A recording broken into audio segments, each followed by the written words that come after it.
Welcome back, my friends, to the #1 football podcast in the world. It's your Uncle John here with Papa Pablo. We are boogaless today.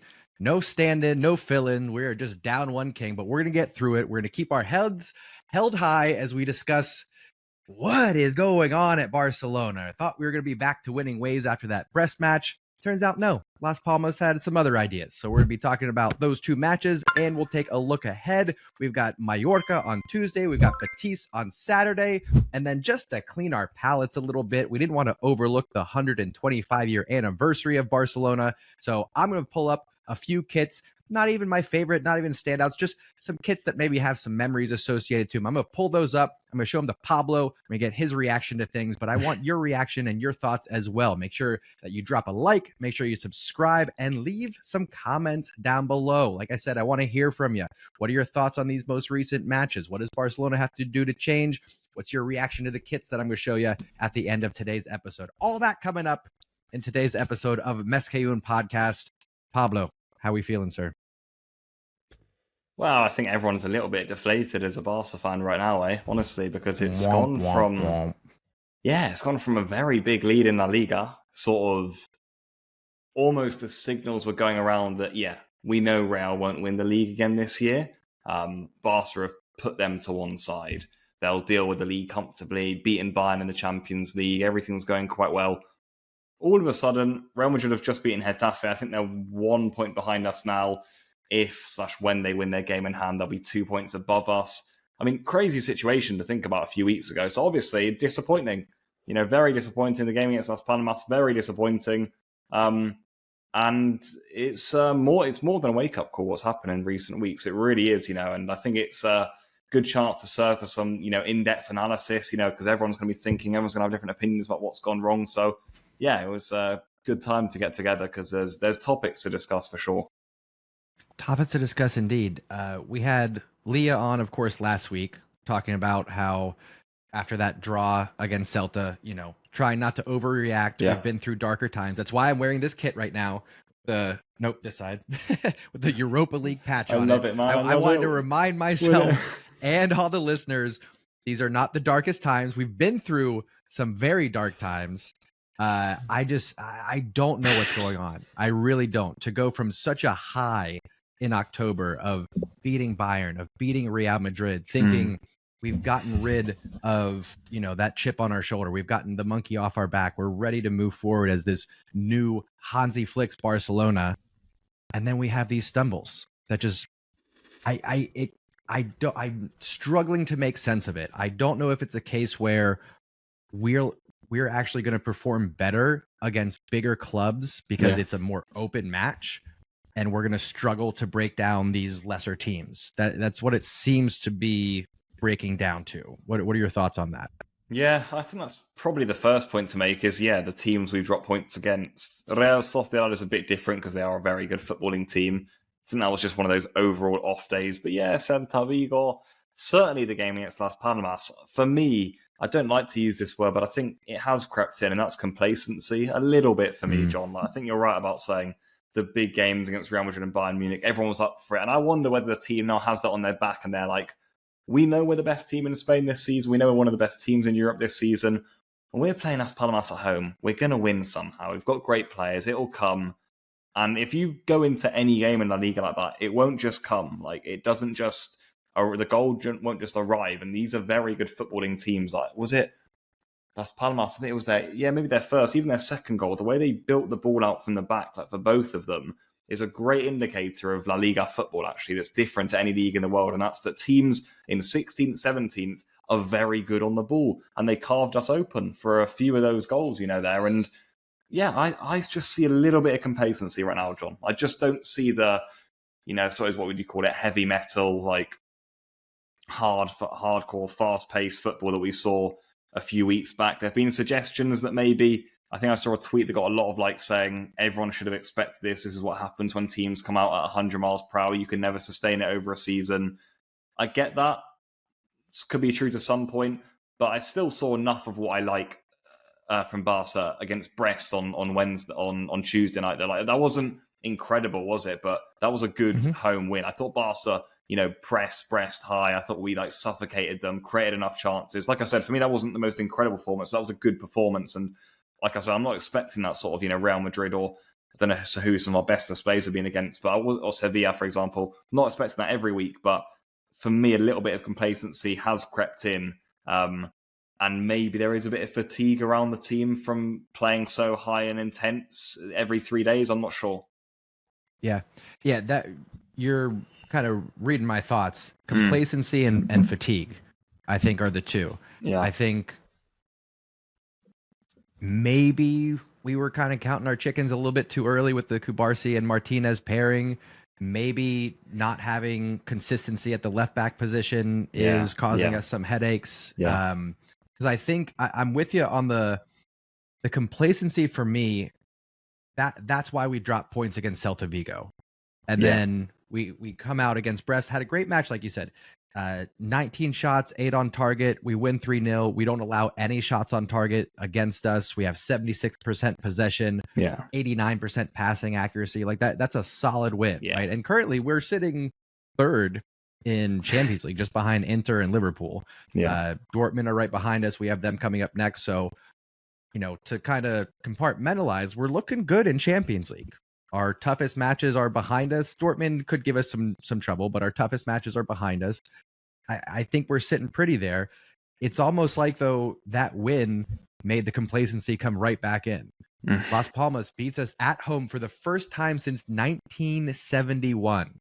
That's insane to me. That doesn't sit well. So I don't know. I think it would be good to have Araujo back. I think it's good that Eric Garcia is coming back. He's been, I didn't even realize he was on the bench the last 2 matches. There wasn't really much talk of that. Maybe just to get some competition going again and remove some of that complacency. I mean, it's easy to sit here and point fingers at the injuries and all that, but there's no reason. It doesn't matter what Barcelona team you put out there. There's no reason for us to lose 2-1 at home to Las Palmas. No. So, I don't know what it was. Like lack of intensity, lack of care, lack of like will. For me, it was a typical example of Las Palmas at home. Like I said, the goal will come. We don't have to be at the top of our game to win this 1 or 2-0. Like we'll be fine here. That's what it looked like for me personally. I don't like to say that, but that's what it looked like to me. And it was a typical example of then going, crap, we've just gone 1-0 down here. Woke up a little bit in the second half. Don't even think in the first half. Second half, we woke up a little bit. Sorry, they scored in the second half, of course. Rafinha got his goal. Lovely goal. I thought he was one of the ones, of course, again, who was making things happen. But other than that, people look sleepy. I think obviously the big moment in the game is, for me, when Barca are poor and the opposition goes 1-0 up when we're playing at home. When we then get the equaliser, that's usually then when we push on. And that's usually when the opposition goes, we just want a draw here now. We don't want anything else. We're just happy for a draw. I think when the opponent then scores again and makes it 2-1, for me, that's when you've got an upset on your hands. Because Real Madrid, Barcelona go 1-0 down, often enough. But we often come back and win those games. The big teams, it happens all the time, especially at home. For me, it's when you equalise and then they come out and score again that all of a sudden players are looking around going, lads, we've got to do that again just to get back to where we were a few minutes ago. And then we've got to score another. And that's when I think the doubts start creeping. And you can see Las Palmas building in belief, when you get that second goal as an away team at Barcelona, you're thinking, this is going to be our day. This isn't just going to be, we want 1-0 up and then lose 3 or 4-1. It's like, no, this is going to be our day. And you could see that. And Barca clearly weren't up for it for me. And of course, there's a few players missing, like Castle on midfield is always going to be a big miss for me personally when he's not playing. It's just obvious. Gavi and Pedini in double pivot wouldn't do that again, in my opinion. I just don't think those roles work well together. I'm sure you'd agree, John. Just those two are the similar sort of profile where I think it's one of them in a way, or both of them plus a Castle, for example. But not both of them in a double pivot is a little bit too disrespectful in a way to the opponent where they carve through us. And obviously, no Lamine coming back in the second half, just from the injury, wasn't to his full abilities. But yeah, you could look right through the whole team. Balde going off injured. Gerard Martin coming on, obviously, isn't ideal either. But, we beat Brest 3-0 with Martin at left back the other day. So it's not the most important position in the world to win. So it's an accumulation of things. But for me, it comes over like a big umbrella of just like character, mindset, approach to games that I think Flick will agree is what he'll be most upset about and what we've got to sort out.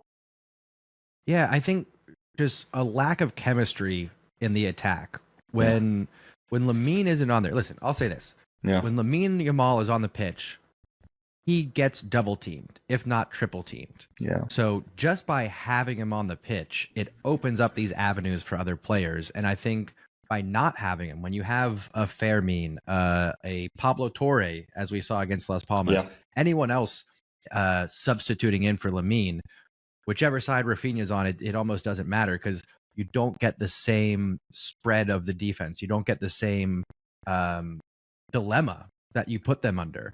So it's almost like HANSI has the perfect starting 11 with everybody healthy, but you take out one or two players and it just doesn't work. I honestly don't see any difference in the Barcelona that we're seeing these last couple matches to Xavi's Barcelona. It doesn't have the same runs off the ball. It doesn't have the midfielders finding that space. And if you watch the last couple of weeks, I've watched some Liverpool matches, and it made me very jealous the way that their midfielders can set themselves up and create these 1-2 touch passes to just open up their opponents. And we seem to be lacking that these last couple of weeks. And I don't know if it's the rotations. I don't know if it's the personnel. I'm with you on Casa, though. I think has really proven his worth by missing this last match. I've kind of come full circle with that is Casato's position, and it is Frankie de Jong who's going to be the stand-in.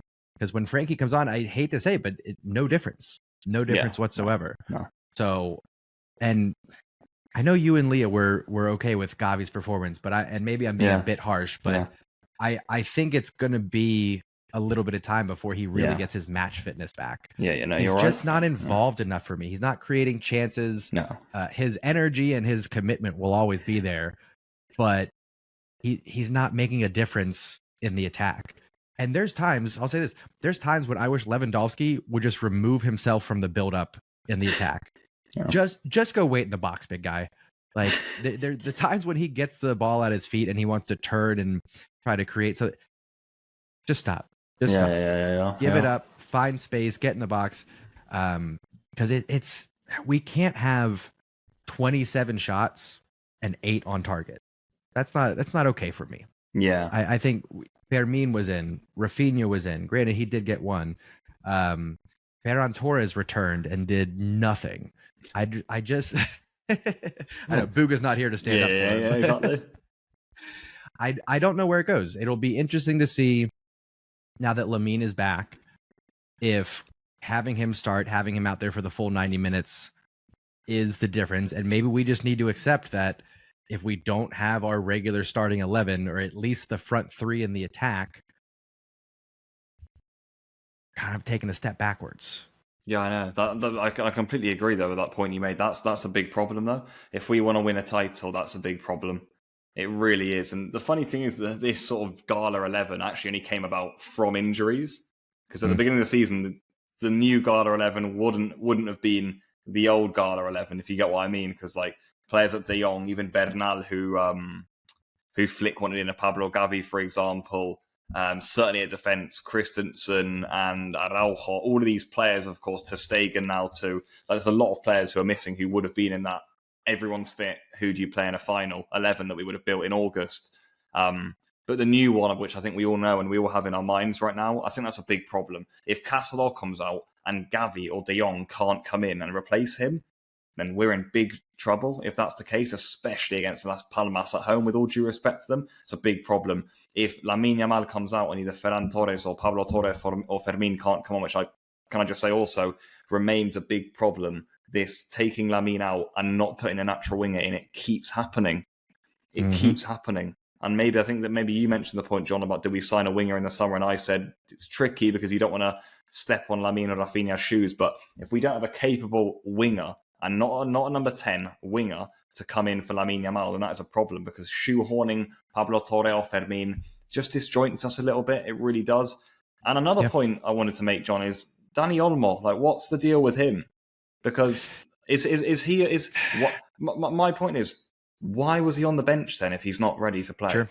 Why was because I was in the stadium and it was I think it was 1-1 or 2-1, and I looked at the players warming up and I got bad eyesight, but I could see that there wasn't Olmo's dyed white hair, and I thought, but he's on the team sheet.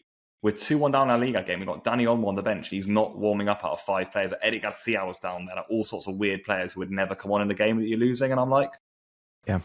And our number 10, 60 million European Championship top scorer signing isn't warming up. And then Flick comes out and says, yeah, because he wasn't ready, because we want to save him for other games. And it's like, what? How? Like, because is he just a player who can only play 1 game a week? Like, is that something we have to accept with Olmo? But for me, that was upsetting. Or at least then just take him out of the squad, because it's like, why is he on the bench if we need him? Yeah, because we didn't. I don't think we used all of our subs, right? We had to sub off Balde early, and Martin. then we had subbed on 3 at once, and then we did, and then Vitor. Pal Victor. I almost said Vitor Roque. Pal Victor coming in. Honestly, Vitor Roque might not be bad right now. I'm fully sold on the idea now that we do need a proper left winger.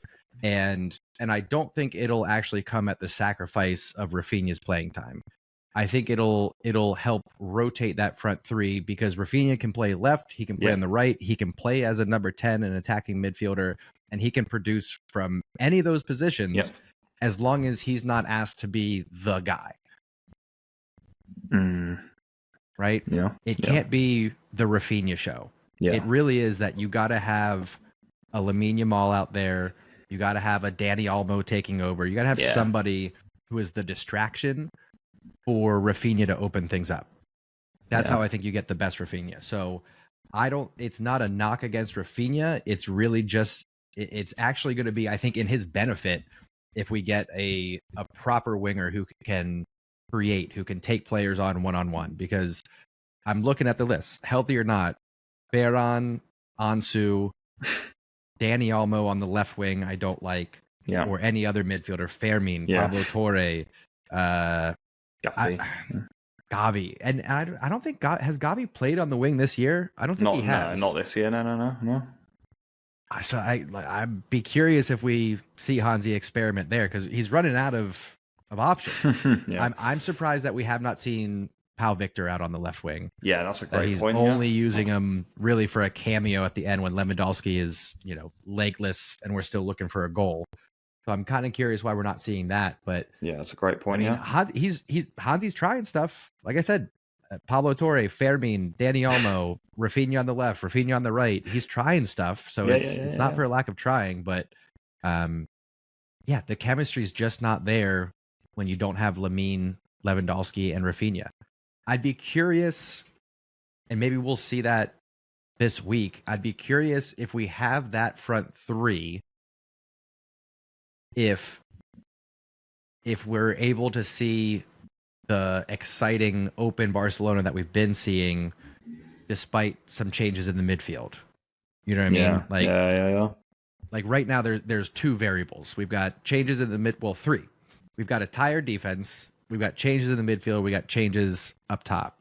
I would like to see our regular front 3 of Lamine, Lewandowski, Rafinha, and get Araujo back, get Eric Garcia back, just to give Cubarsí and Martinez a break. Yeah. And then see what settles in after that. Gosh, I can't see us continuing like this, though. Yeah, we're going to turn it around. You think it's going to be turned around? I agree. I think that's the positivity we can shine onto the pod. But we're trying. I do agree. And I think that's what I mean. I saw it against Brest. Like, is it a worry that the 3 games in La Liga that we had without Lamine Yamal, or at least where he didn't start, we didn't win any of them against Real, against all bottom half teams as well? By the way, very incredibly worrying. You can't deny that. First time in I don't know how long that Barcelona have gone winless in 3. Really, it's something that never happened in Xavi's reign. Yeah. I am kind of curious. It's insanity to even ask this question. If Barcelona continue dropping points like this, how long before we start seeing the HANSI out Don't bring claims this up. start coming You in. can't be bringing It's insane. this. It's insane. I'm not, and I don't even want to, but like I have to, just because we both know Yeah. how toxic Barcelona supporters can get. And I already saw when we dropped points against Celta Vigo, a few tweets of, just so everybody knows, Xavi had more points at this point in the year I last saw year. those, blah blah yeah. blah blah blah. Yeah. It's like yeah. But there's lies, damn lies, and statistics. You know what I mean? Like, this is not the same situation. It's not the same Barcelona. So yeah. No, but I'm it's just kind of curious. No, it's interesting. I mean, it can work like both ways as well. Because remember, this time last year, we weren't in the worst spot in the world. This time last year, the round the start of December, we beat Porto in the Champions League with João Felix as winner. That sort of set us up nicely in that competition. We beat Atletico Madrid in La Liga 1-0 with João Felix as winner again. That put us back at top of La Liga. And I think it's an incredible stat of Barca's form after that game, though. Then came the Girona 4-2 defeat at home. And that's the point I'm making. Like, up until December doesn't define your season. And that's what Barca are finding out too. You don't win anything in October. Yeah. 4-0 in the Classico, 4-0 in Bayern Munich. Great. If you don't want to carry that on, then you can say goodbye to any title. And, it's January, it's February, it's March, where you start winning titles. Real Madrid know that. That's why they're all calm, despite in amongst all the storm and all the Barca fans saying that, they're never going to win anything. I always say that. And I said after the 4-0, I said, Real Madrid have got nothing to worry about. Like, the football, it doesn't just end. For good and for bad, it works in both ways. It means that when you win, it doesn't really last because there's a game in a few days' time. And it also means if you lose, you get a chance to win in a few days' time as well. Football is, it's all short-term, this game. And now is the test for Barca to see, you're right, John, if they can get back to those levels. And I'll tell you what, we've got a good few tests coming up now, because if we just had 3 relatively easy La Liga games, then we've got 3 quite hard ones now, actually, or 3 hard games in total, including Champions League. And by that, I mean Mallorca away, Real Betis away, and Borussia Dortmund away. I think that trio of away games there is a proper test for this team. You've got long journeys there, and you've got 3 difficult places to go to. That is a test to see, I think, for me, if Barca can get back to where they were, or if it was just a slump, and if Barca will recover to where they were. Yeah, I'm with you on that. I am fully looking down the line to that Atletico Madrid match, because now looking at the table, Barcelona 34 points, Real Madrid 33, Atletico Madrid 32. And like you said, Real Madrid have that match in hand. So let's assume that they beat Valencia, because they're gonna. Yeah. So we kind of have put ourselves behind the 8 ball a little bit. Yeah. And if we drop points against Atletico, all of a sudden it's a 3-team race, and we might be in third. 100%. Yeah. We optimistically, though, right? Yeah. Optimistically, HANSI chews everybody out.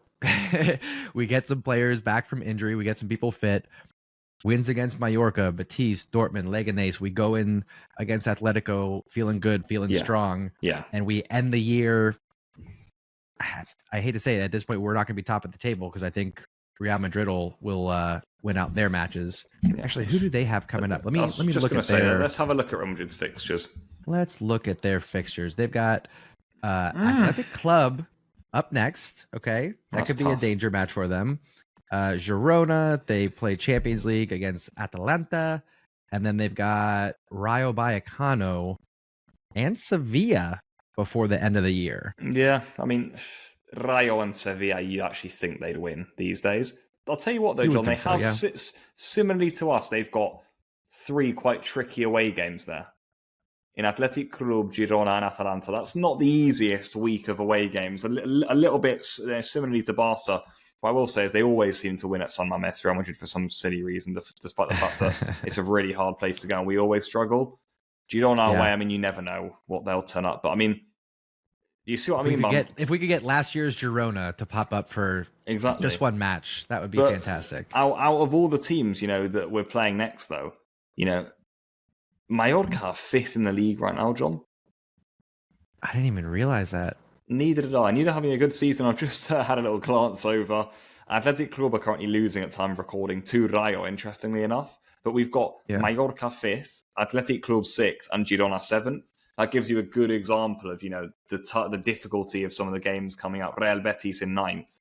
So, between us in our next 2 La Liga games each, we have got quite difficult tests away from home.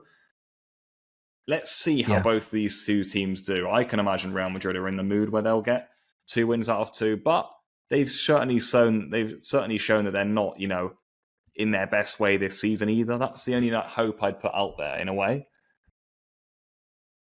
The Real Madrid are clearly susceptible to dropping points too. I mean, they got ran over by Liverpool midweek, and that was a little bit of a show of we're a lot better than you this season. I think by Liverpool, a little bit of a wake up for Real Madrid in a way, where I think they went into the game as not as favourites and then ended up losing. I mean, sidebar: Liverpool are a good team this year. Yeah, of course. Very good team. So I'm not shocked that Real Madrid lost that one. No. What scares me is that Real Madrid have not found their form yet. Yeah. That's what worries me. They're playing without Vinny Jr. They're playing with an Mbappe who is not fully Mbappe yet. Same with Jude Bellingham. Yeah.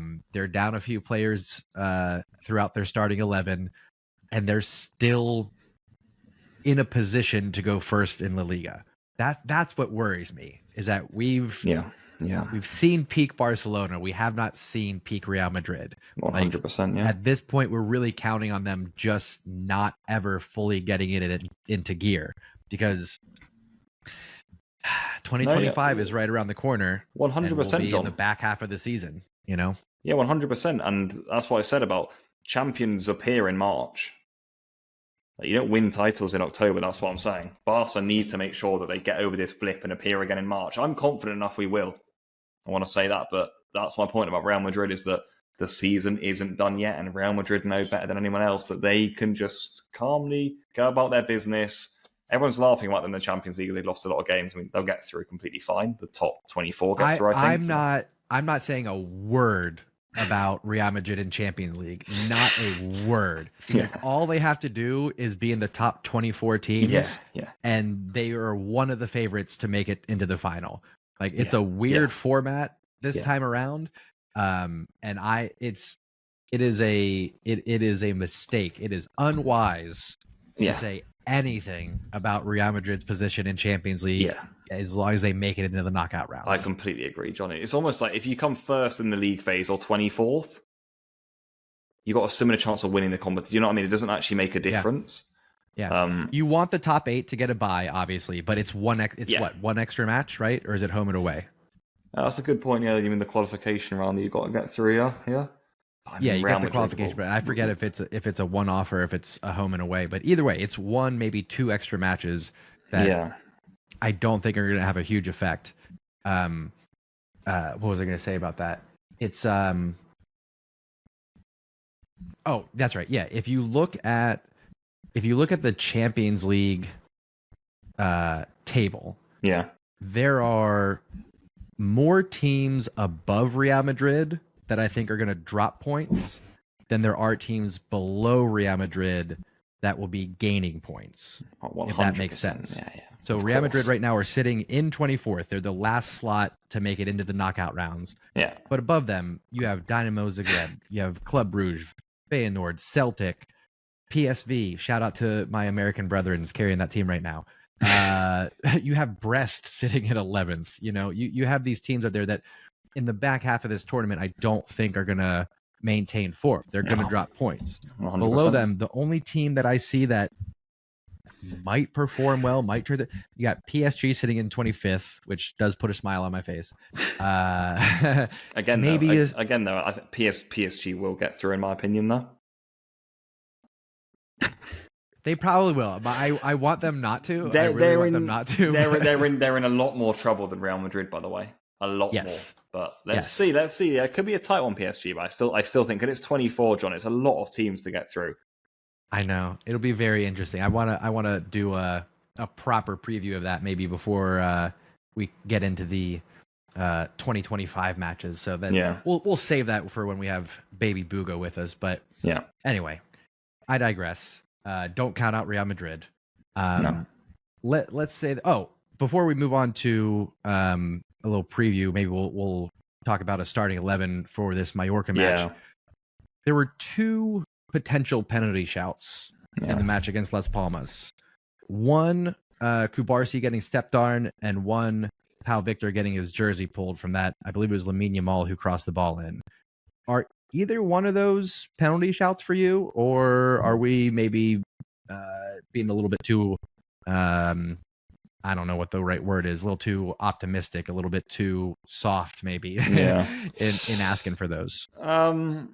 Yeah, I do think it's a little bit of a bad stain on a lot of Barca fans that whenever we lose, it does feel like a screenshot of a refereeing decision will get pulled out. I do think that's a little bit of a tendency, maybe with reason after what's happened a lot in the last decade or so with Barcelona referees. But, I mean, technically, yeah, I think for me, mainly the Complacency one, I think, is a penalty. I don't like the excuse the referee gave. I don't know if you saw that, John, for why he didn't give it.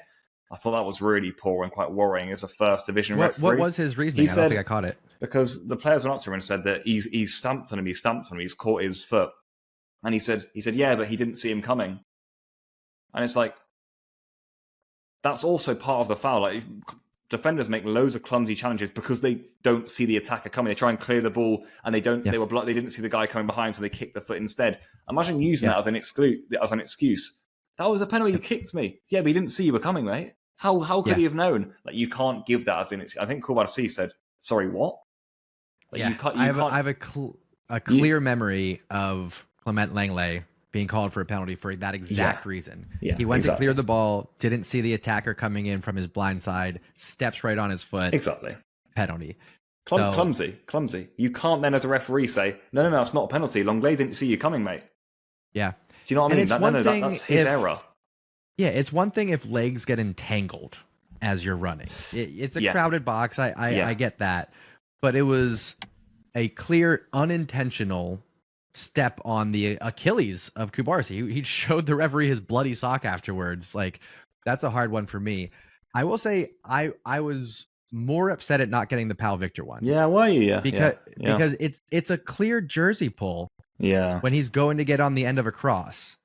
So for me, that one I don't understand whatsoever, unless the referee is going to say, oh, he didn't really have a chance to get to that. But I think he did. No, I think Pau Victor could have gotten a touch on that one. I think he did, if not for the clear jersey pull. So to not get either of those is a little bit upsetting, but I'm not going to sit here and say that the non-penalty calls are the reason why we lost this one. Yeah. It really, for me, it's the finishing. We weren't creative in the attack. It took us 45 minutes just to get one shot on target. Second half was better, but we just didn't have the finishing. Yeah.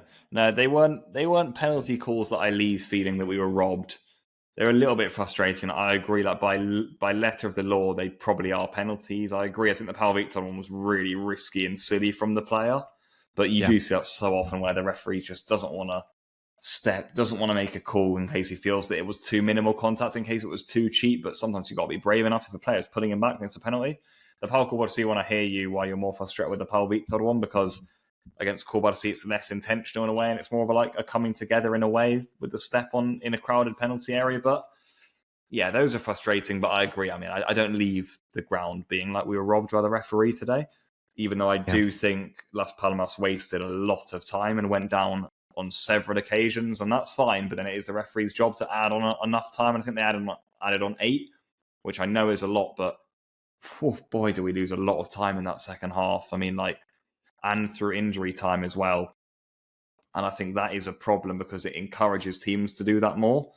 They went down so many times, and I think they do it because they know at maximum we're going to have to deal with 8 added minutes here at maximum, and we can stay on the floor for 15, 16, 17 minutes in the second half. Do you know what I mean? Because they're not going to add on 17 minutes of added time. They're just not. And it's almost like that's dangerous. Yeah, it's almost like the more time wasting there is, the lower the percentage of that time that's actually going to get added on. Yeah. To your point, like you can, if you waste 2-3 minutes, all of that's going to get added on. You're going to get 100% of that added on. Yeah. If you waste 10 minutes, you'll get like 60% of that added on. Maybe 50%. You know what I mean? You waste 15 minutes and it's down to like 30%. So it is, and I feel like, was it last year? I think last year there was a trend, at least in the beginning of the season, from what I remember, that you actually were seeing the full missed time added on. You were getting these 10, 11 11 minutes added on at the end. But that kind of faded away. I don't know if my memory is serving me correctly, but that seems what I remember. Agree. And this is a pet peeve in football, actually, for me in general, and not just in this game in particular. But say this happens, John, and they add on 8 minutes. If you delay on a throw-in or a free kick for 90 seconds, the second it hits 8 minutes full time, so we only have to play 6 of those. Do you see what I mean? That's a problem. Like, no. If you've wasted 2 of the added time, then we have to play another 2. We have to play the 8 minutes at least, or like to somewhat extent. Like, I can't just sit on the floor with an injury for 3 minutes and the referee, then it gets to 8. He's like, we've played 8. Yeah. It needs to be ball in play. I hate that, yeah. Yeah. Ball in play for the allotted stoppage time. That's what it needs to be. And I know that'll drag on games a little bit, but if everybody knows that, then it'll stop some of the time wasting. You'll still get players trying to kill the momentum of what's happening. You know, kick a ball away after a free kick, or, you know, take your time, drop it, give it to somebody else on a throw in. Yeah. Goalkeeper's taking forever to get the ball back and play, that kind of thing, just to kill the momentum. But you'll at least get the full allotted amount of time. But even with that, again, I'll say none of those are excuses for dropping points against Las Palmas or Celta Vigo. I agree. It is what it is. So anyway, with that all out of the way, who's starting versus Mallorca? How's Barcelona going to line up for this one, Tuesday versus Mallorca? I think it goes from a game that maybe, and probably wrongly so actually, considering we've just seen their league position, but maybe Flick thought I'll make 1 or 2 changes. This is a Gala 11. I think you've got to pout for this game, John. Tired or not tired, we've not won in the last 3 in La Liga. Mallorca are 5th in the table, which is ridiculous, clearly having a very strong season at home. This is as tough as it gets. You can't be making changes. I think he goes full strength here. Iñaki Peña, Koundé, Cubarsí and Inigo remain again, I think, John. Left back, we've got an issue at left back. Balde says he's fine. If he is fine, for me, he starts. Do you have a report or an update on what happened to him? I mean, like, he got a shoulder to his throat from what it looked like. It was kind of like he was kind of coughing, and I don't know if it was affecting his breathing or what. I was surprised to see him come off. So I don't know. Is there any update on his status? He's done a tweet or an Instagram post saying, I'm 100% fine, just a scare. I'm all good. Okay. The good thing about that is it should be one of those injuries that's like he just trains on Monday and he's good to go. Yeah, I'm with you on that. Araujo is apparently coming back to full training. How long before we see him? Could he get some? I think Tuesday would be too soon, right? He's just getting back to full training. Maybe he gets minutes on Saturday, or is that too early, you think? No, I think maybe. I think then you're looking at maybe 15th of December, like a start against Leganés. Yeah. At home. And listen, again, I've been loving the Cubarsí and Martinez pairing, but if we get Araujo out there and he's performing the same way, keeping that high line, the difference is Araujo has the pace to recover when we do get beat. Yeah. And not that that's been Barcelona's main problem for giving up goals, but it'll certainly help us out having a little bit of pace returning to that back line. So I'll be curious when he gets some minutes. But for this one, I'm with you. Peña between the posts, which again, I'm also surprised we haven't seen Chesney get in any time, but we've talked about it a little bit. He might be waiting for a Copa del Rey run. Seems like he's not going to be getting minutes anytime soon. Yeah. So Koundé, Cubarsí, Martinez, Balde, if he's fit. I'm gonna go Casado, Frankie, Pedri. Oh wow! In the midfield. Wow. Yeah, I want full control of this midfield. I want to win the ball back as soon as we lose it. I want all the possession. I will admit I love Pedri playing as a double pivot. I think Pedri getting the ball deep in our own half and drawing in the opponent, creating space in that way, I think is actually his best role as opposed to playing that attacking midfield. I think so. But I want a very secure midfield for this Mallorca match. And I think our most secure midfield are our best ball winners and the best three in terms of possession is going to be Castro, Frankie, Pedri. Yeah, no, for sure. Yeah, that's the most like secure midfield, like you say there, retaining possession. I Yeah. think if he can, and what I would go for is try and get back to the Castle, Pedri, and Olmo.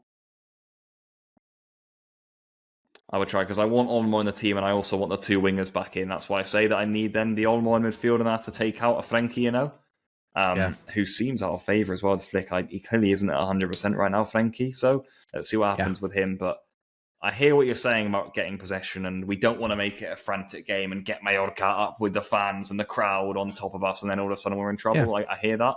But for me, if we can, I'm just like sticking back to what I know worked for us as a midfield three. Yeah. For me, I try to think about who can make a difference coming off the bench. Like from what I've seen, I don't think Frankie makes a difference coming off the bench. No. I'd rather, and it's I guess it's kind of weird to say in that way, but I'd rather see him start for that reason. Just because if you can bring on a Gavi, an Olmo, a Fermin, those three to me make a difference off the bench. They're little spark plugs. You know what I mean? Yeah. So I'd rather have something in the back pocket. I think that's why I'm aside from just wanting a secure midfield, I think that's why I'm going that route. So we'll see. I'll be very curious. And I don't know. Where do you see Pablo Torre fitting in moving forward? Is he going to get time in the midfield, you think, or was he just thrown on as an experiment on that left wing?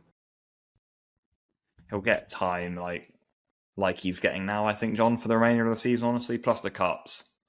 And that is, he starts a game every 6 weeks. And if not, he comes on for 10, 15 minutes every 2 or 3 games. Yeah. For me, I think that's his role here. And he's got to be the one who decides at the end of the season whether he's happy with that or not. Because I don't think it will ever be anymore. And I think he's a talented player, I honestly do. Yeah, he's an interesting kind of stepping stone between a Gavi and a Pedri, I think. He's kind of that in-between player. But that's also, I think, at his detriment, is that we're not sure where his best fit would be. He's not quite an attacking midfielder, but he's not a pivot either, you know? So I don't know. Be interested. Front three, Rafinha, Lamine, Lewandowski, right? We got to go for it. I think so. I think we do. I think we have to pin Mallorca in. Interestingly enough, I think Athletic Club have just turned it around against Real, so they've put themselves into fourth actually right now. If they hold on to that game, they're winning 2-1 away. But I think Mallorca is still, one of the top teams in the division right now this season.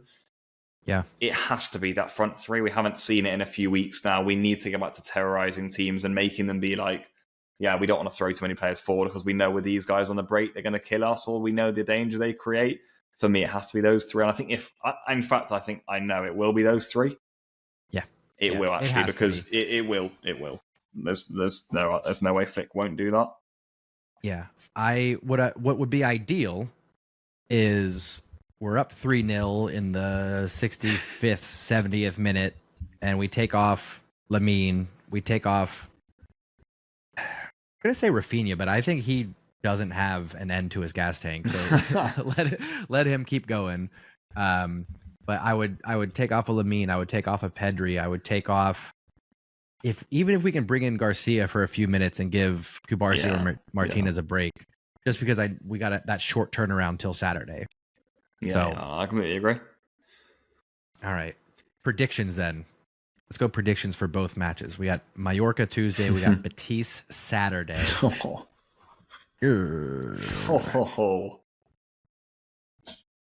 I know. Where are Betis in the table? They're down in 9th right now. Yeah, they're one of those teams though. Like we know Betis will bring a bit of a storm to us though. We know that it can work both ways though. And Betis has in recent years, John, as you know, has been a little bit of like a playground for us. We always enjoy dunked on them a few times. Oh yeah, but because of the way they play, because they never shy in. They leave so many gaps, and Barca, it's a lovely big pitch, and Barca always enjoy it. But let's see, because they are also one of those teams that if you get it wrong, can really hurt you because they've got quality players. And like I said, they will come at us. And so far this season, we've struggled when teams come at us. Yeah, and we've struggled with teams that are anchored by former Barcelona players. yeah. They keep producing. Yeah, so we got Easy Abde, we got Vitor Roque, we got Mark Bartra. Oh yeah, you do. I think we all know who's scoring, don't we? In this one, I don't. If Vitor Roque scores on it, mate, I think he will. I'm not gonna lie. I think he scores on Saturday. I think the hope is that we go on and win 2-1 or 3-1 or something, but I think he scores. I'm thinking something like a 4-2 against Betis. That's exactly what it was last season, so that's a bit of a cop-out from me, but I'm thinking something like that. Do you know what I mean? Like a 3-2, 4-2 against Betis. Mallorca, I think, is lower scoring, 2-1. But I'm gonna want go 2 wins. I'm gonna go. I'll go. Gosh, it's a hard one. I'll go 1-0 against Mallorca. Yeah. I don't like it, but I'll go 1-0 against Mallorca. And I'll go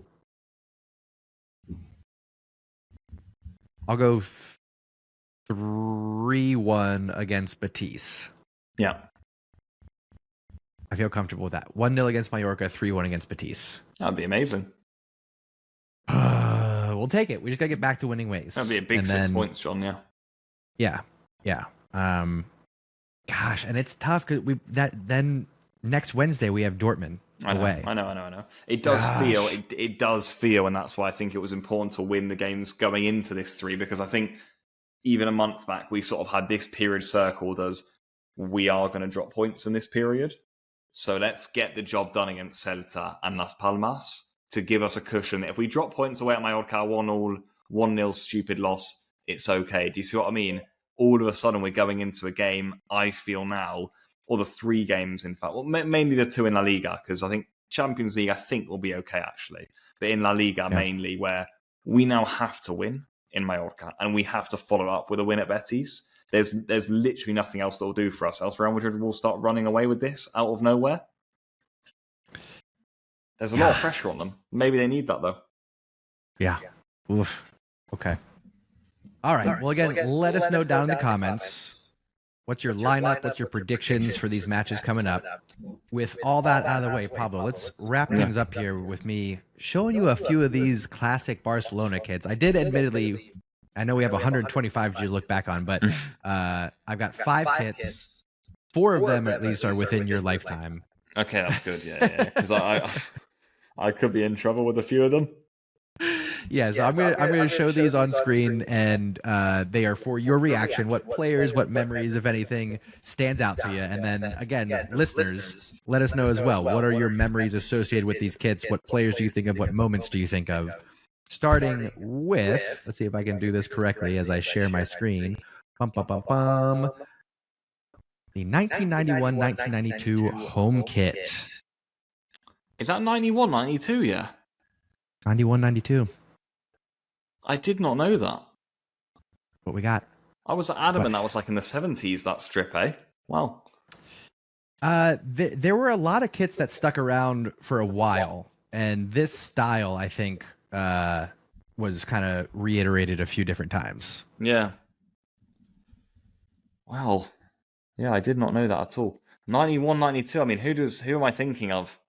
I mean, the one that comes to mind is I'm more on the 92. Obviously, when we won our first Champions League, Koeman, obviously. Yes, sir. The Koeman free kick. Who else was around then? Sergi Barjuan around then, maybe, or Chapi Ferrer was at the back too. Was he with Koeman in those times? Baquero, I think, was around. I mean, I'm terrible in these sorts of years. This is before my time, but this was just before my time as well. But same, Ronald Koeman is who comes to mind. That Champions League winning free kick, of course. But also during this time, you had Pep Guardiola. You had Michael Laudrup. You had Stoichkov. Yeah. So some big names, and this was, I don't want to say it was a turning point, but I think this is when Barcelona got put on the map, right? Yeah. First Champions League. So easy peasy for that one. Let's jump over to, I wonder if it'll change. Nope, I gotta stop and then reshare. Okay. Another one coming up here. Let's go with This one here. Tension. I know the tension. This is the 2003-2004 kit. Ooh, I've actually got one a of few my for this. favorites, actually. I've actually got a few for this, I think, Jonathan. You know, one I've definitely got is a weird one. It's Mark Overmars, because I remember seeing him in this shirt. And I think I got my brother a kit with Overmars on the back around with that sort of style. Ronaldinho is another one. Am I right or am I wrong in saying that? Russ a big Ronaldinho one. And also Xavi Hernandez. You think of Xavi in this one? I do, but if I'm not wrong, was this not his debut season, or at least the season he got his first goal? Or I think this was his first I hope full-time. I could get absolutely hammered in the comments today, by the way. I know some historians are going to light us up. I think this was his first season, like fully with the first team. Yeah, because he had the number 6 kit this year.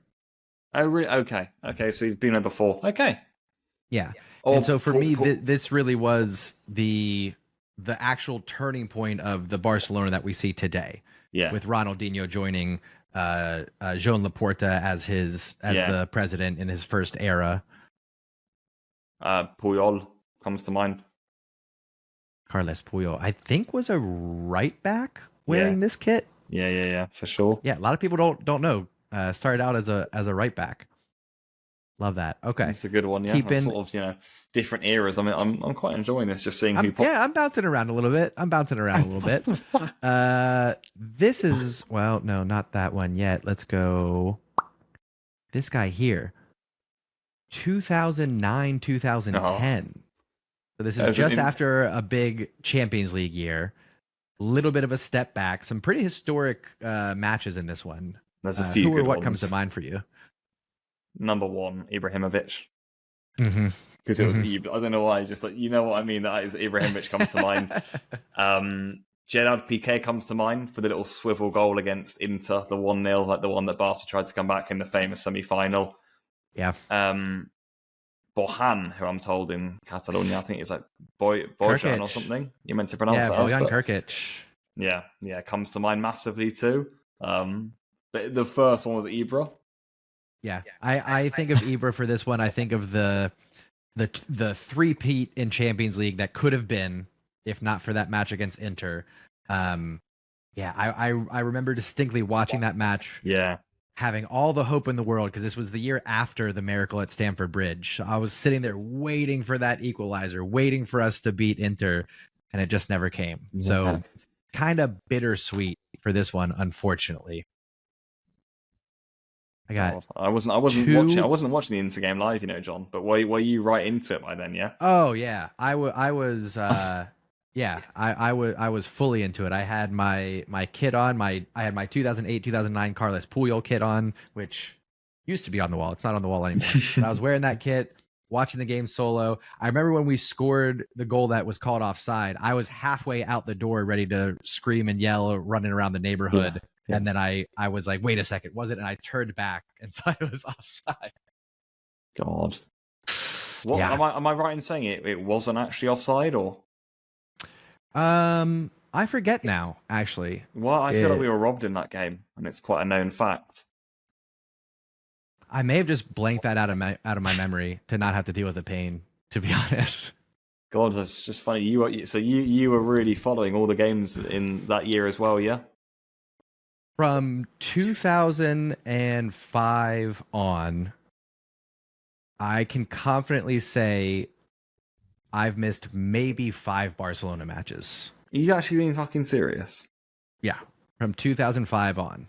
You were in 2006-07, for example. You were there, Rijkaard, watching all the league games as well. Oh yeah, on Goal TV back in the day. Here in the States, you had to pay extra to get it on your cable box.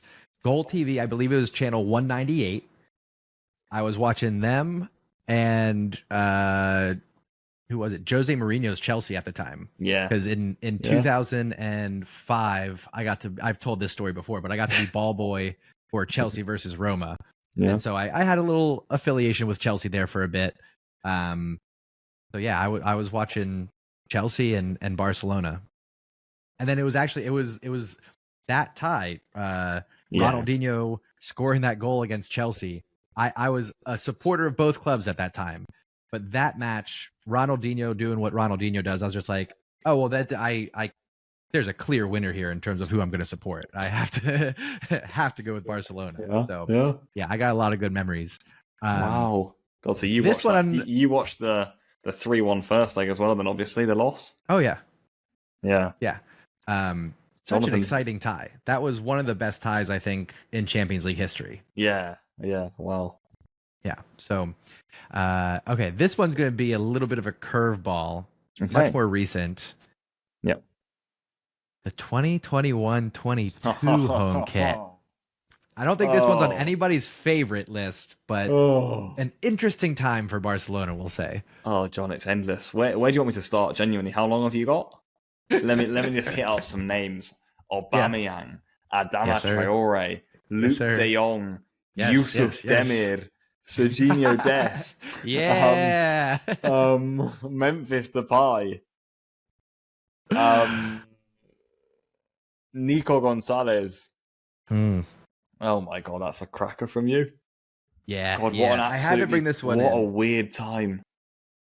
Such a weird time. We're patching together teams. Do you remember bringing up like so many? Jukla comes to mind. That's a cracker. Yeah. We brought up so many young players. Yeah. And this was the year that we had some signings in January as well. This kit to me represents Barcelona just not knowing what to do and kind of lost our ways. Like this kit is design included. This kit is the furthest from a traditional Barcelona kit that we've seen, with the colors, with the pattern. It's just a little bit off. Yeah, you know? It's a really interesting one to look at. Actually, just looking at it now, it's like they got a bit confused. The one you're wearing was a lot better from what they brought out that season. Oh yeah. I would have taken this as a home kit all day, but yeah, it is what it is. All right, I got one more for you here, Pablo. Hit me, my friend. We're actually gonna go with an away kit for this one. I hope it's the one I think it is going to be. Right here. I need. This is 2011-2012. This is actually one of my favorite away kits. Yeah, this is a cracker, John. Yes, indeed. This is a cracker. Who or what comes to mind here? Champions League away days. I seem to remember one against like Shakhtar Donetsk. This is when little Pablito was really getting into things. Or Victoria Pilsen, I think we played away in this season in the Champions League. I'm thinking Messi. I'm thinking Dani Alves. I'm also thinking my boys Teo and Isak Cuenca. I'm thinking there was one who I just thought of who I've forgotten now. Obviously Villa, Pedro. There was a really good one who I was thinking. Remember Ibrahim Afellay? Afellay was the guy. Yeah, Afellay is a big one. Diago Alcantara, I was going to say, John. Yeah, we had Deulofeu during this time. we had Alexis Sanchez and David Villa. Yeah, we had a proper team, my friend. Shout out, I forget who made the comment, but somebody, when we were talking about Barcelona players that we wish would have stuck around longer, shout out to Alexis Sanchez. He's one that I think would have had a much bigger impact if he stayed. Yeah. For some reason, this one for me brings up Seydou Keita. Oh yeah, that's a good one. Yeah. Just a steady midfielder, would come on when you need him. A good fill-in, wasn't gonna have a tremendous impact, but a solid player for me. He popped up with a few goals, Keita, headers as well. Yeah, a legend. One that the streets won't forget, as they say. I would enjoy. We should do it with old Ignacio.